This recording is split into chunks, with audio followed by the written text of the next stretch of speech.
Club Rotary, the best place to be on a Tuesday, with or without lunch. Although this was a great lunch.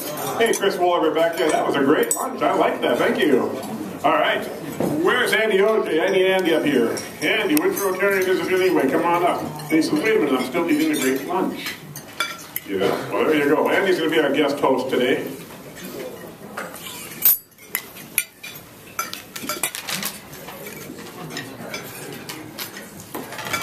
Okay, fire when ready. This Rotarian attended Wilmer High School, and this Rotarian also attended an elementary school called Sunnyside, which is a one-room little country school just south of Wilmer. Bruce Watkins. Bruce Watkins. Was that easy? You said it 45 I said it after ago. Wilmer. Yeah. Let me read the rest. Let me read the rest of these two. I remember it. About Bruce. I remember how open he was about his failure in that class. This Rotarian's first car was a '60 Chevy Impala. Ooh. It says this Rotarian's worst job was I never had a bad job. His favorite hobby is golf and cars.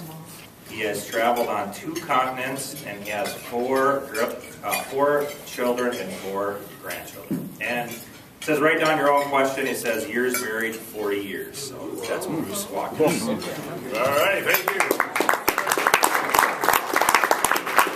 Okay, before you stand up, a couple of announcements. Len has one, and I have one. One is that Mike Amberg asks for your thoughts and prayers. He said, Jim, I want to let you know that I'll be out for a few weeks. I missed yesterday because I was meeting with the surgeon. I had colon cancer 16 years ago, and it has now returned. And having surgery, and this is yesterday he had the surgery. I have not heard how it went. I have the surgery. Just want to keep you posted. I said, can I say something from the podium? They asked him, and he said, you are more than welcome to say something to the rest of the Rotarians. I can use as many prayers as I can get. Thank you, Mike Amber. So keep that in mind for Mike. And also, well, mine's a little brighter note. Joanna Putzel had a liver transplant 2 weeks ago tomorrow. She was released from the hospital and was she and John are in a transplant house, sort of like Ronald McDonald's. And she's getting her medications all adjusted, and she thinks she'll be out next Wednesday. So things are going pretty well for Joanna. Wow. All right, so with that, welcome. Now stand up and shake hands with people and say hello to somebody you don't know. Look around the room and say hello.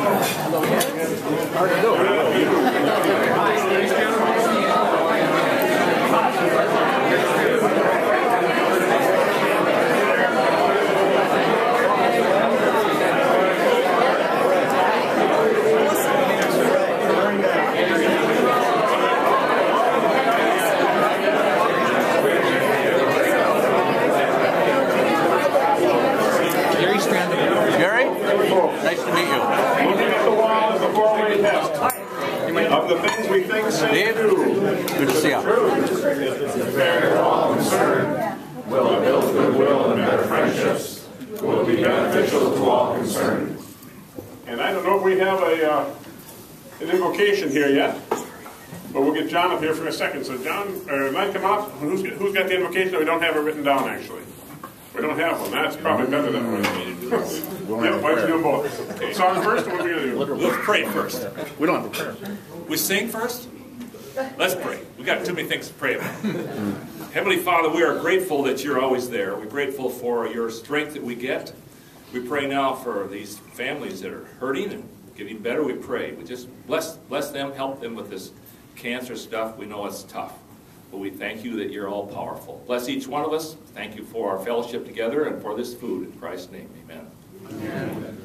And if you'll turn to number, what was the number? 26. You all know that. R-O-T-A-R-Y.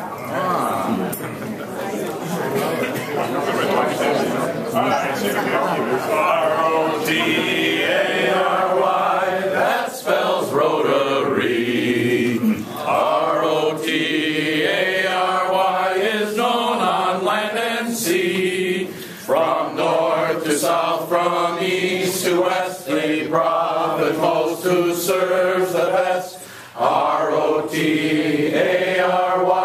that spells Rotary. R-O-T-A-R-Y, that spells Rotary. R-O-T-A-R-Y.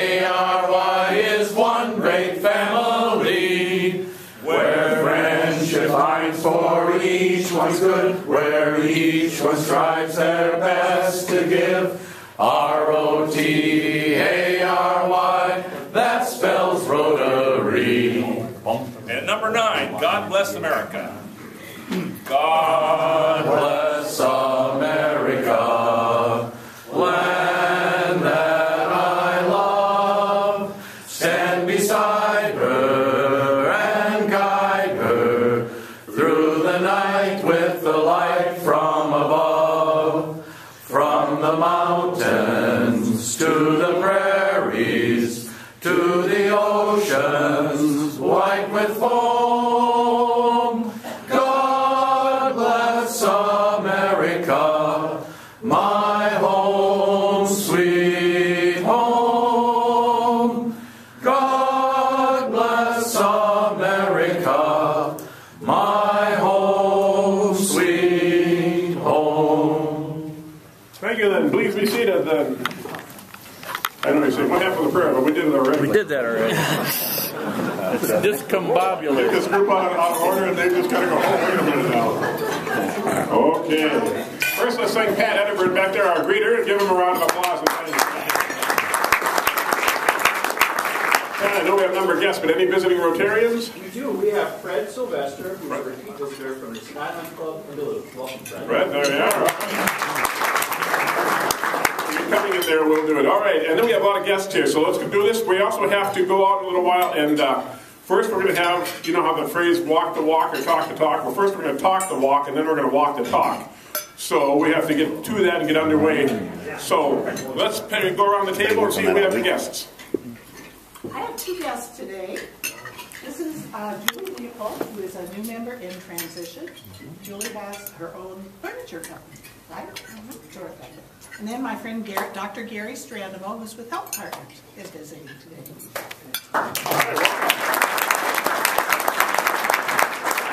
Back to this table. Anybody? Okay. How about this table? Yes. I have 2 guests also. I have Joyce Marolt and then also Bill Hadley, and they're both from Hadley Foot. That guy, if you don't know, also masquerades on a band once in a while on stage. So, how about the back table? Anybody back there? I can't see without my glasses on. I don't have glasses anyway. Terrell, nobody with you? Okay, how about on this table? Looks like it. Over here, and Fred, we had. Anybody else? Guests over here? How about, oh, yes, Deb. I have my permanent bed warmer. Oh, my wife, Carol. Hi, Terrell.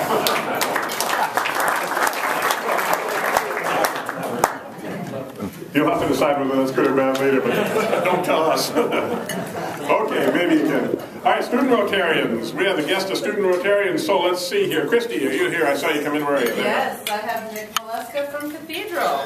All right. And Mark C. Houston, who's got Mark? Oh. I'd like to introduce the newest member of the College of Harvard, Paul Kaiser from Tech High School.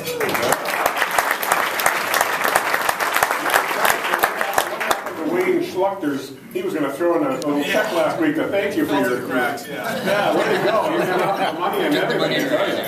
You must have wanted, what was it, Princeton was your other choice? Dave Trahey. Dave, where are you? I saw you here somewhere. There you are. Welcome, Apollo High School's very own Jack Hine. All right. Andy Vincent? Over here, President Jim. We have 2 guests actually from St. John's Prep today. The student, Milena Kofel, is returning, and also Matthew Riker, who's an instructor or administrative personage at St. John's Prep. Okay, welcome, Yes, I have a student Rotarian today, Andrea Timms from St. Cloud Christian. I believe Andrea will be speaking today. Do you want her to come up right now? You got someone else? Yes, also, I'm sorry, Chad Schneider, the administrator at St. Cloud Christian School. Okay, welcome. Amelia and I are both going to talk, so which one of you will do? Come on up here. Which one's ready first? All right, come on up then, Andrea, it is. Amelia, we'll have you up in a couple minutes, okay?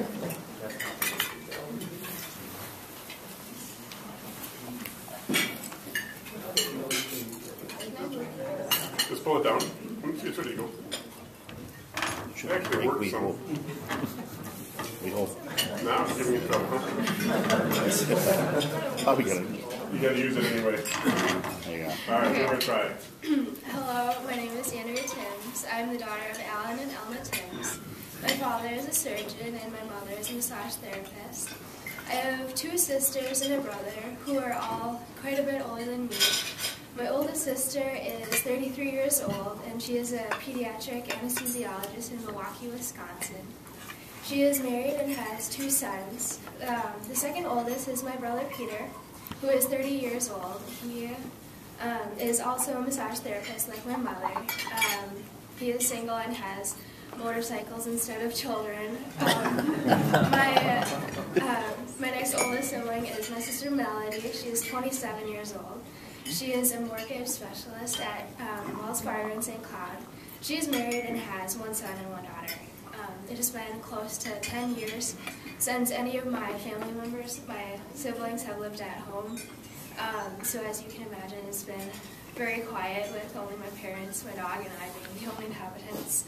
I have gone to St. Cloud Christian School since the 1st grade and will be graduating with all my best friends in class size of 8. I have decided to dedicate the year after I graduate to do missions work and attend a 10-month discipleship training school in Minneapolis. I find that doing missions work helps me more clearly define the correct path for my future and helps me find passions to pursue in a career later in life someday. I am preparing now for a 2-month-long mission trip this summer to Israel and Slovakia. Then I plan on attending the discipleship training school to focus on growing deeper in my walk with God before jumping into college the fall of 2013. I have worked on community service projects in St. Cloud and also in Tujutla, Guatemala and Cachi, Costa Rica. My father has gone on numerous medical mission trips to Kenya, Haiti, and to Guatemala since before I was born, and I grew up with him coming home from these trips with all sorts of stories and documentation. So from a very young age, I knew that I wanted to travel and go with my father to Guatemala. And when I finally reached the minimum age limit to go on the trip, I was ecstatic that I was finally able to go. So I worked in the clinic that we set up in the Tujutla community. It was a wonderful experience, and the calling that God has placed on my life has ignited in me a passion for missions. So last summer I spent a month in Cachi, Costa Rica, doing service projects and other ministry outreach activities.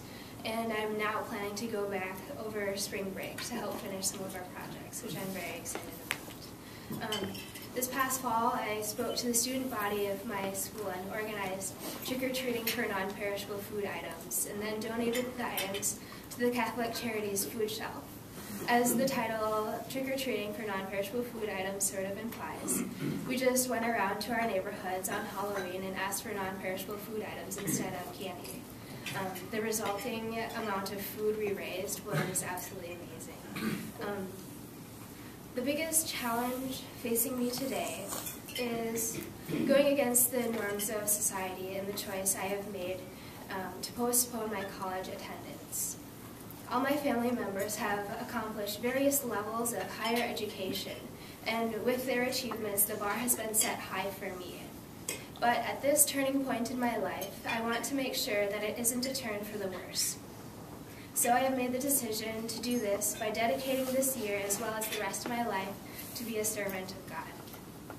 Even though the guidelines for what I'm supposed to speak on told me that I have to tell you about someone other than my parents who have had a big influence on me, I would like to acknowledge my father for being the one who has helped me develop spiritually and has aided and supported me in my future decisions. Other than my parents, however, the person who has had the biggest influence on my life is my cousin Kiriaki.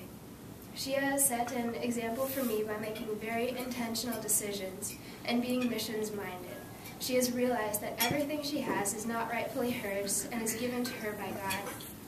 So she has made giving back a large part of her life. After high school, she took a year off and went through an exchange program to Paraguay to help teach English. And after that year, she came back to the States and went to college And after that, she again went into the mission field to serve the people of Guatemala for 2 years in the Peace Corps.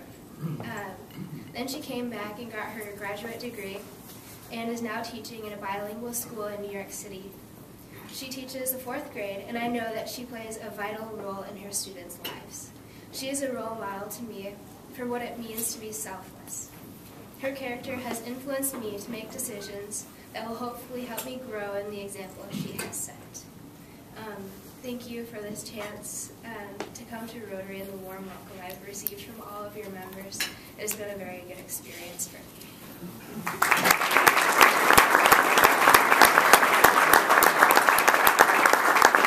Come up now from St. John's Prep.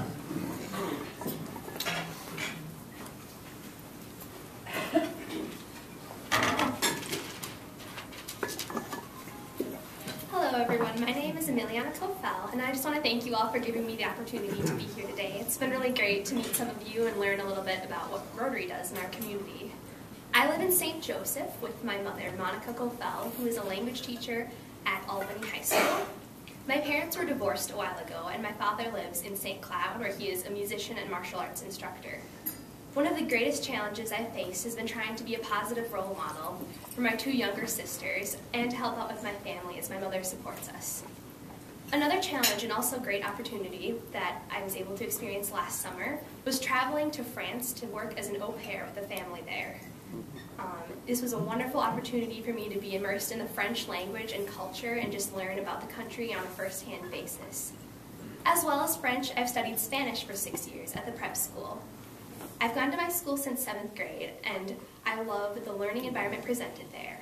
And over the years, I have been able to participate in many activities, including tennis, knowledge bowl, school newspaper, NHS, and the spring musical, as well as various volunteering and tutoring programs in the community. These past 2 years, I have been a co-captain of the tennis team, which has been a great opportunity for me to mentor the girls on the team, as well as participate in this lifelong sport. Besides my mother, I would say that the people who have influenced me the most in my life have been the passionate and creative teachers at Prep who have helped me to grow not only academically, but as a person. I hope to attend college at either St. Olaf College or Pomona College in California, and to major in physics with a French and sociology double minor. This will help me pursue a career in environmental engineering, where I hope to work with the international community to solve the energy challenges facing our world today. Again, thank you all so much for giving me the opportunity to speak here today.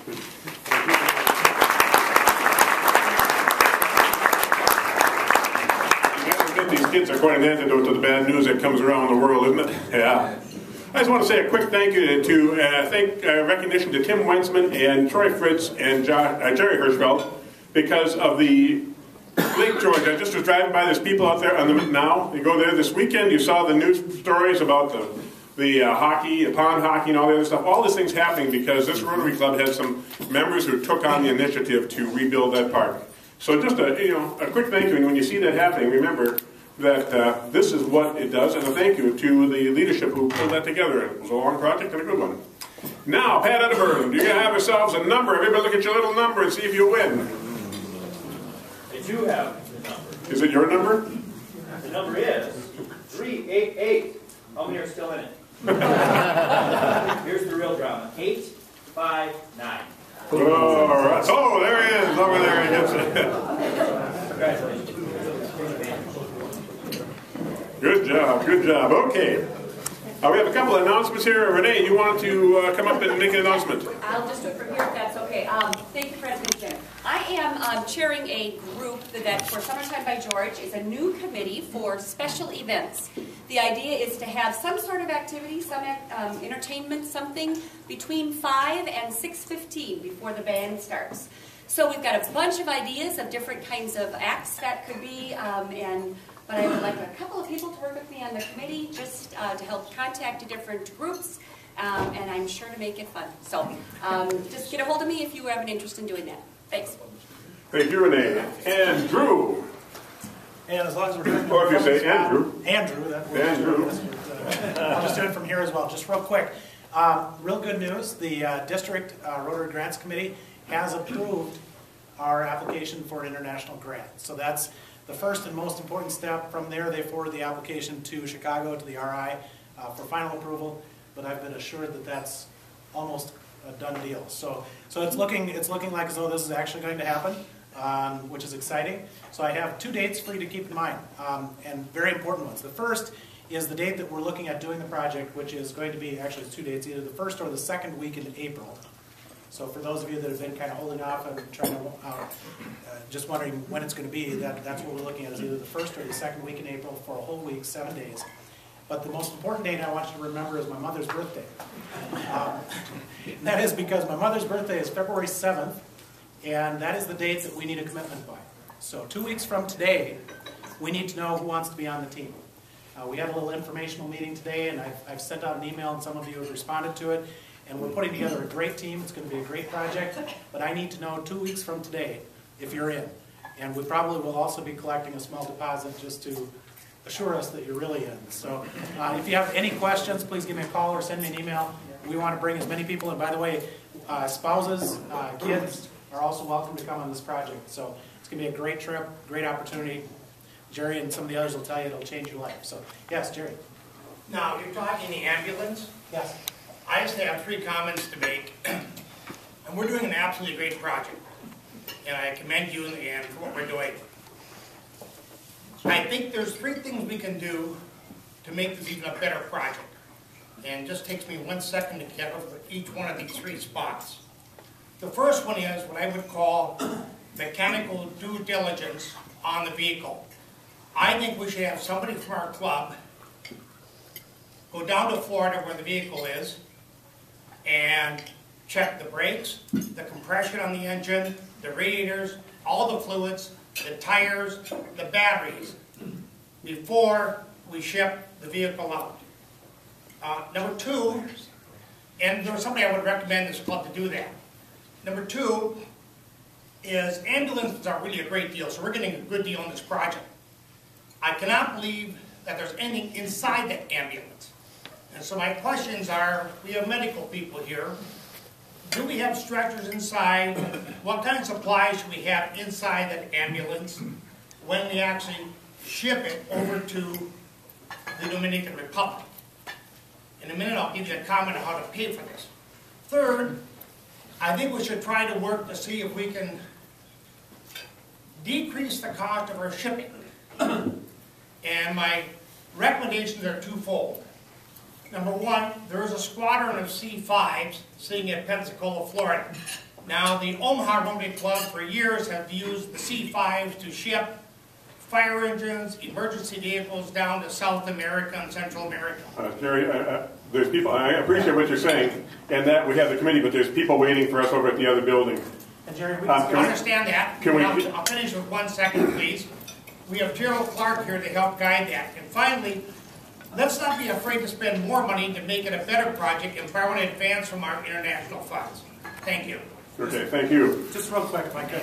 We've addressed all of those issues. I can assure you we had a committee meeting again today. Bill Maney from Maney International is going to be handling the inspection of the ambulance itself. I've already been in contact with the folks about what's inside of the ambulance. I've also been in touch with someone about some alternative shipping arrangements that may in fact be free. So we've taken care of all that, Jerry, but we invite you to come to our committee meeting and share your thoughts. So, thank you. Jerry. Drew, what's the estimated cost per participant? Thank you. Right now it's looking at less than $1,200 per person. Thanks. That would include most everything except a few meals and some of that. So it's a good deal and a great time. I'm going to call your attention. You should have received your Rotarian magazine. If you are not receiving the Rotarian magazine, check with me that you should receive it. And if you haven't looked at it, it's just a terribly, I thought, fascinating and interesting set of articles on the peace work that our club supports and Rotary supports around the world. If you haven't read it, you think, well, that sounds like a real kind of pie in the sky. Give it a read and listen to the individuals who are doing the work that our Rotary Foundation is helping to support. It's really, I thought, quite a fascinating piece. And now I'm going to turn it over to John Bodette to introduce our guests for their speeches. I'm going to tell you when we leave here, we're not coming back, so the meeting will end before we leave here. We will stop our part. And John, back up to you. Thank you very much. The program committee thought it would be a great opportunity for us to take a tour of the new River's Edge Convention Center addition. And we also were fortunate in that as club members, we have 2 of the principals who helped to make that a reality. And Tony Goddard was going to join us, but he went to Florida. And besides, every time he shows up, it costs us money, so it's fine that he's not here. But Melissa Goldman is the Director of Visual Arts and the lead ceramic artist on the feature wall, which is one of the highlights of the new edition, as well as the overall project manager for it. So in addition to Dave Kleiss and Murray Mack, who designed it, right, and your firm and everything, what a unique opportunity. So each of them are going to take 5 minutes, and with Dave Kleiss, we're going to make sure he takes 5 minutes. And then we're going to go over and meet Bill Dunsmore, and we're going to tour the new facility. And so it's going to be pretty cool. As you know, this weekend it hosted, I think, 3,500 at the Craft Beer Festival, which was the first time that they had used the whole facility. And so that's pretty cool. But Dave, you want to start off? Limited time, so I'll just do the brief history.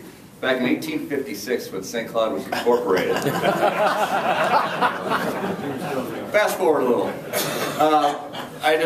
the River's Edge, the St. Cloud River's Edge Convention Center, or the Edge, that we opened up. But this a long time in the making. There's a lot of people that actually contributed to make it happen. And this goes back to 1987, when the original decision was made to build the Civic Center at that location. That opened up in 1989. So this expansion actually goes back about 12, 13, or 14 years if you actually take this year.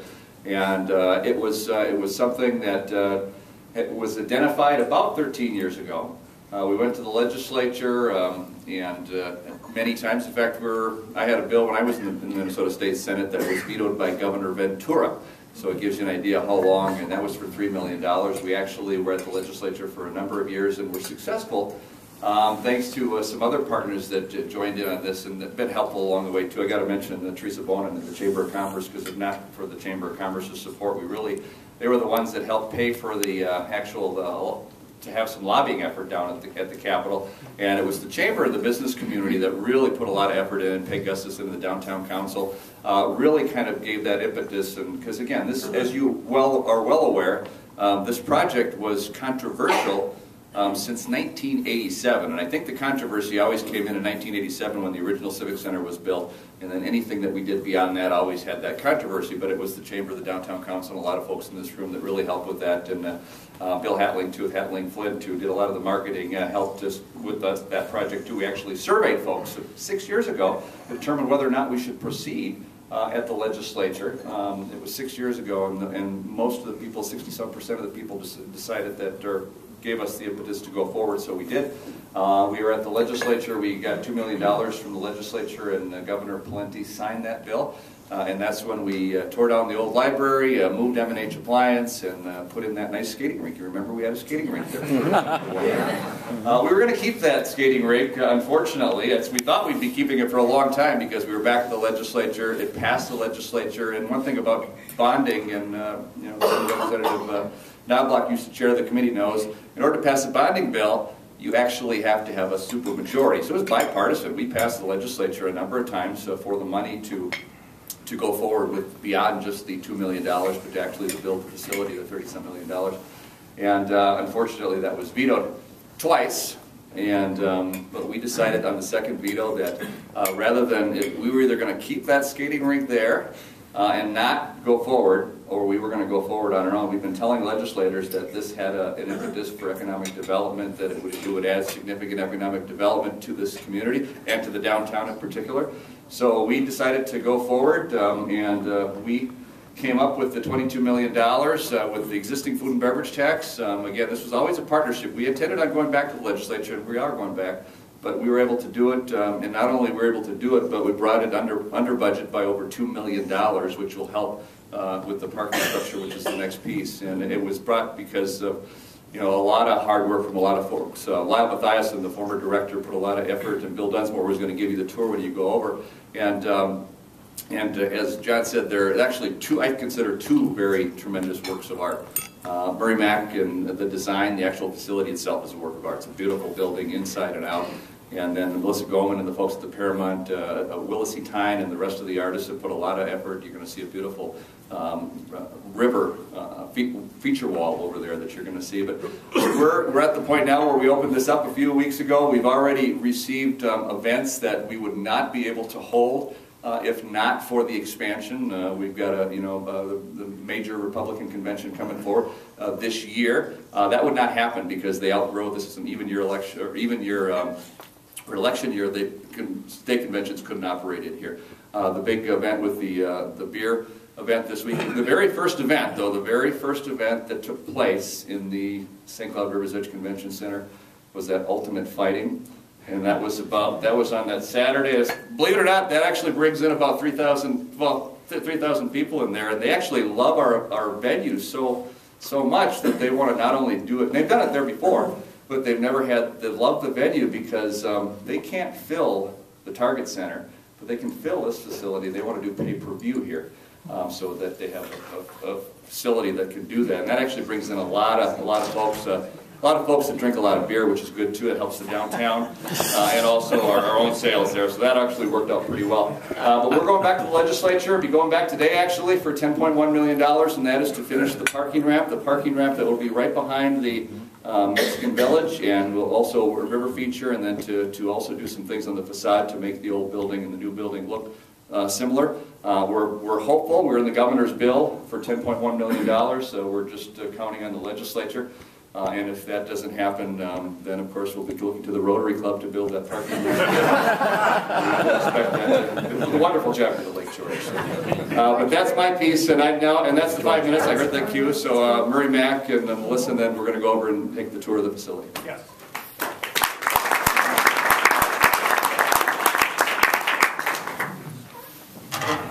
Thank you, Mayor.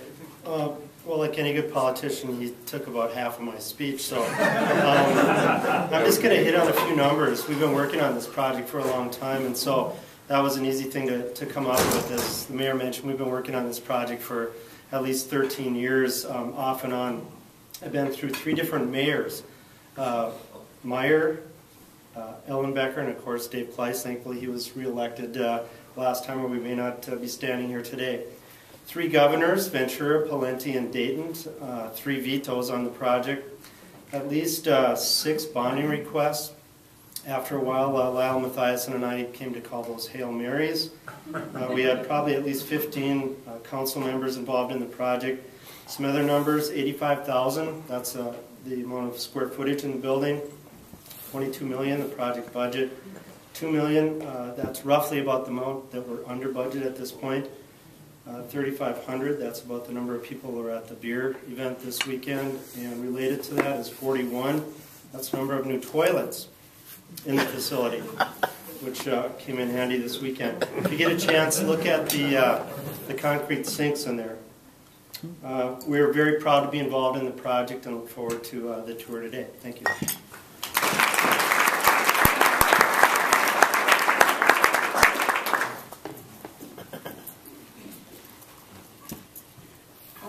I'm Melissa Goman. I work for the Paramount Theater and Visual Arts Center. I'm their visual arts director. Last January, I was able, actually November, I think, Lyle and Murray Mack told us that we were eligible to design something for the feature wall for the Civic Center. And I was so proud to be able to even be in the discussion and to be considered as a possibility. We started out with historical imagery and started to think about how the history of St. Cloud has developed over the years, and we're going down that path for some time. And then Lyle told me that the new name of the Civic Center was going to be the River's Edge, and I just begged and pleaded with him, can I please go with that? And so for me, I live on the river north of Sartell. I'm married to a biologist who works environmental up at Camp Ripley. They do a lot of river-focused projects.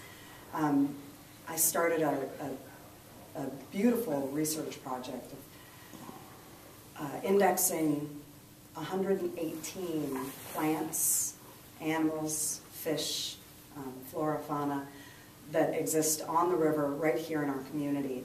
Willis C. Tynes was the lead artist that I brought in on the project.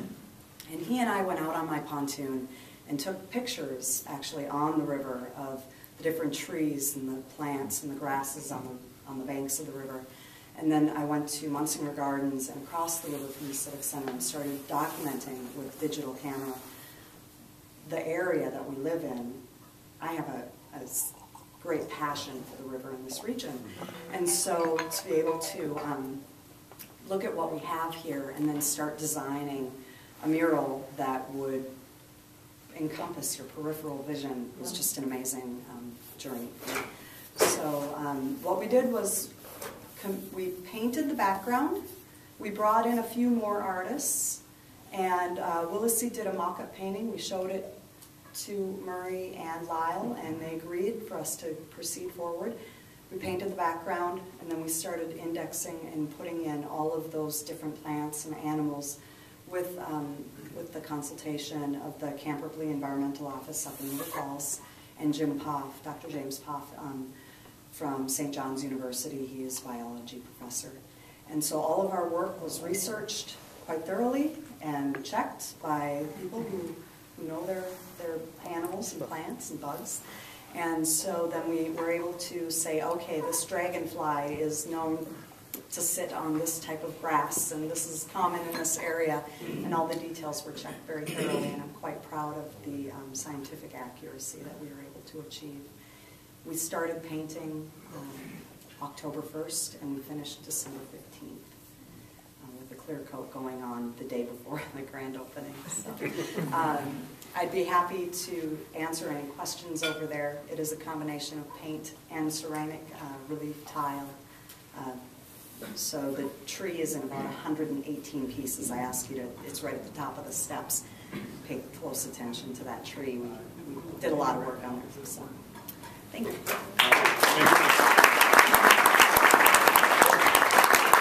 Okay, so before we go, he was going to tell us what was next week, but we'll wait and see. Anyway, next week I actually will be in Washington, D.C., and Drew will be running the meeting for me. Thank you, Drew.